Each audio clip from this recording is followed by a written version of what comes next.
श्रद्धा intermediate college कचनार, राजा तालाब वाराणसी। आज मैं कक्षा 10 का विषय गृह विज्ञान अगला टॉपिक बताने जा रही हूँ। हमारा चैप्टर 2 पढ़ा रही हूँ। मेरा दूसरा अगला टॉपिक क्या है कि बैंक में विभिन्न प्रकार के जमा खाते, यही है ना। पहला है चालू खाता। चालू खाता क्या होता है कि बैंकों द्वारा अपने ग्राहक को जमा योजना की सुविधा, मतलब कि जैसे कि इसमें क्या होता है चालू खाते में कि व्यक्ति को हमेशा उसमें मतलब कि पैसे को डालते रहता, मतलब कि हमेशा पैसा डाल के और निकालते रहता, तो वह खाता हमारा बंद नहीं होता है।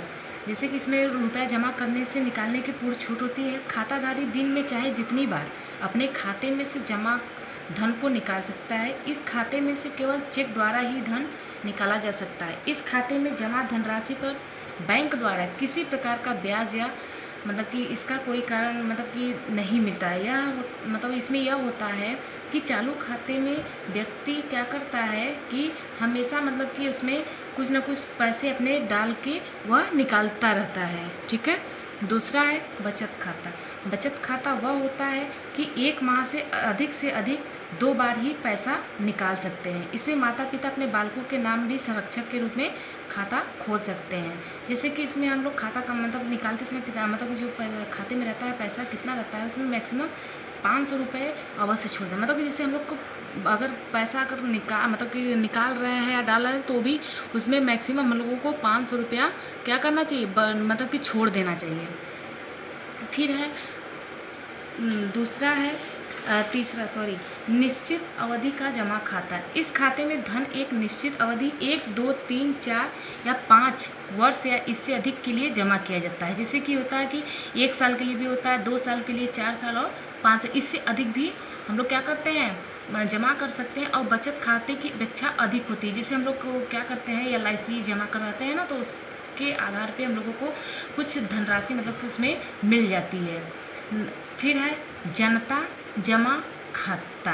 जनता जमा खाता यानी कि जो व्यक्ति इस योजना से लाभ उठाना चाहता है तो बैंक अपना ताला लगाकर एक डिब्बा उसमें पैसे डालने के लिए एक डिब्बा लंबा कटाव खुला होता है, जिसमें रुपया 58-54 मतलब जो भी होता है उसमें वह क्या करता है ले जाके बैंक में वह डाल सकता है। इससे व्यक्ति मतलब कि वह क्या होता है, वह जनता यानी वह जनता के लिए होता है। ठीक है।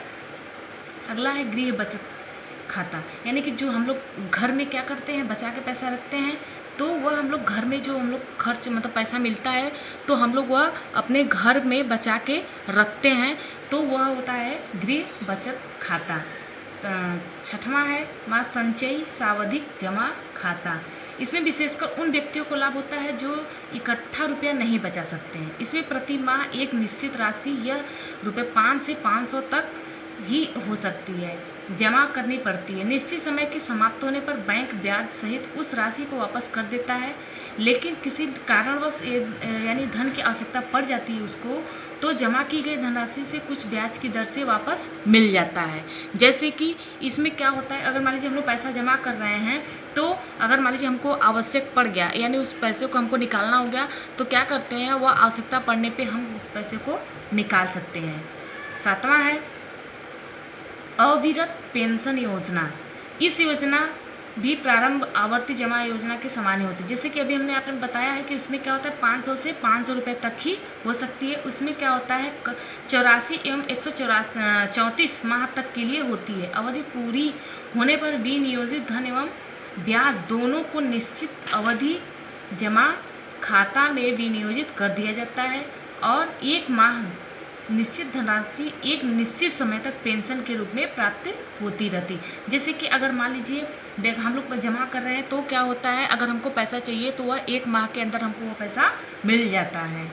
अगला है 8वां है पुनर्विनियोजित योजना।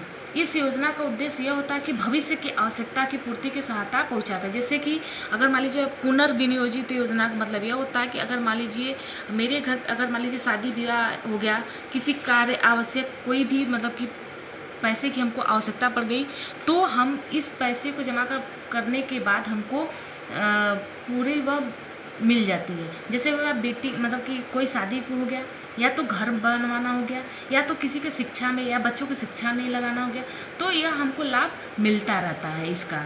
ठीक है, फिर अगला टॉपिक हमारा क्या है कि चेक बुक और पासबुक।